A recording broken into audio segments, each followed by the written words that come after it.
سال میں پیش کرتا ہوں ولی کیسے سے لوگوں کے ایپ چھپاتا ہے. آپ ہنسنا نہیں، بات تو ہنسنے کی ہے لیکن ہنسنا نہیں. میں اس کو بہت ادب کے پہلائے میں پیش کرنا چاہتا ہوں. لوگوں کو اس میں ہنسی آتی ہے، یہ ہنسنے کی بات نہیں ہے. ایک بزرگ ہمارے ہیں جن کو دنیا ہاتھی میں اسم کہتی ہے. اسم کا مطلب ہوتا ہے بہرا. یہ علماء بھی بیٹھے، طلباء بھی بیٹھے، ان کی بھی توجہ چاہتا ہوں. آج ایپ جوئی بھی کی جا رہی ہے، لوگوں کے ایپ بھی کھولے جا رہے ہیں اور اس کے بعد جو ہے وہ معاذ اللہ ولایت کا ٹائٹل بھی بدل رہا ہے، العیاذ باللہ. بلکہ اب تو یہ ہو گیا بھائی کسی کے اندر عیب ہو اس کو بیان کرنے والا ولی نہیں ہوتا. تو بہتان لگانے والا ولی کیسے ہو سکتا ہے؟ الزام لگانے والا ولی کیسے ہو سکتا ہے؟ میرے بھائیوں ذرا غور کرنا، صرف نماز روزے سے ولایت نہیں ملتی. ولایت بہت بڑا منصب ہے. اللہ کا دوست جو بنتا ہے اس کو وہ ولی ہوتا ہے. آپ کو بتاؤں اہلے گہرے نتو خیرے کو آپ اپنا دوست نہیں بناتے، اللہ کسی اہلے گہرے کو اپنا دوست کیسے بنائے گا؟ جس کو دوست بناتا ہے اس کو پھر بہت بڑی صفات عطا کرتا ہے. اللہ اکبر. صفت ستاری کا ولی مظہر کیسے ہوتا ہے؟ اللہ اکبر. حاکم اسم علماء جانتے ہیں اسم کہتے ہیں بہرے کو. کیا کہتے ہیں؟ بہرا. اسم کا مطلب بہرا.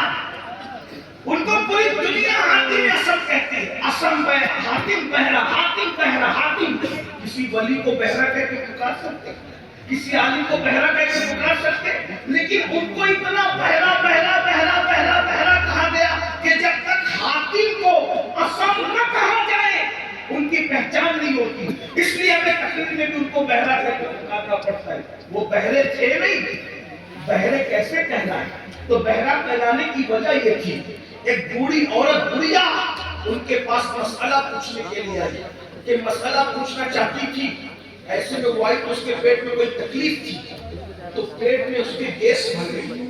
تو اب اس نے سوچا اتنے بڑے بزرگ کی بارگاہ میں، اتنے بڑے عالم، اتنے بڑے فقیہ کی بارگاہ میں اگر میں پیٹ کی گیس کی خارج کروں گی تو اچھا نہیں. تو اس نے دبانے کی کوشش کی، لیکن بڑھاپے کی وجہ سے وہ انسان کے کمزور ہو جاتے ہیں تو نہ چاہتے ہوئے بھی اس کی ہوا نکل گئی. تو ہوا نکل گئی تو وہ بوڑھی عورت شرمندہ ہو گئی کہ حاتم جیسے اتنے بڑے بزرگوں کے سامنے میرے پیٹ میں ہوا خارج ہو گئی.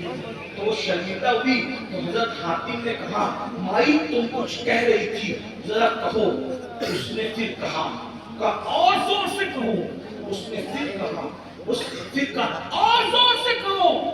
وہ بوڑھی عورت خوش ہو گئی کہ جو میرے منہ کی آواز نہیں سن سکتا، جو میرے منہ کی آواز نہیں سن سکتا، وہ پیٹ سے نکلنے والی ہوا کی آواز کیسے سنے گا؟ اور اس کی ساری شرمندگی دور ہو گئی. اور اس کے بعد سے جب تک وہ بڑھیا زندہ رہی حاتم اپنے آپ کو بہرا بنا کر کے پیش کرتے رہے.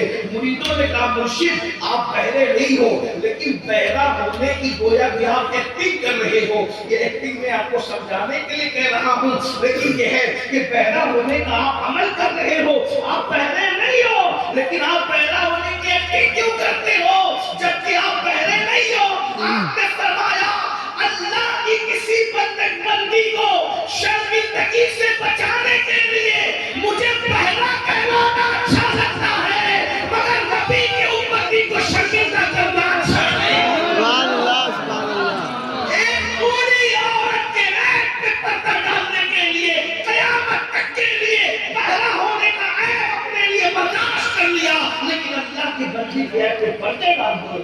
یہ ولی ہوتے ہیں. آپ بتائیں جب ولی کی یہ شان ہوتی ہے تو سید الاولیاء حضور غوث اعظم دستگیر کے عیب کے انداز ان کے عیب خوشی کا انداز کیا ہوگا؟ یہ ہے ولی کی شان کہ ولی لوگوں کے عیب چھپاتا ہے. نمبر 2 اسے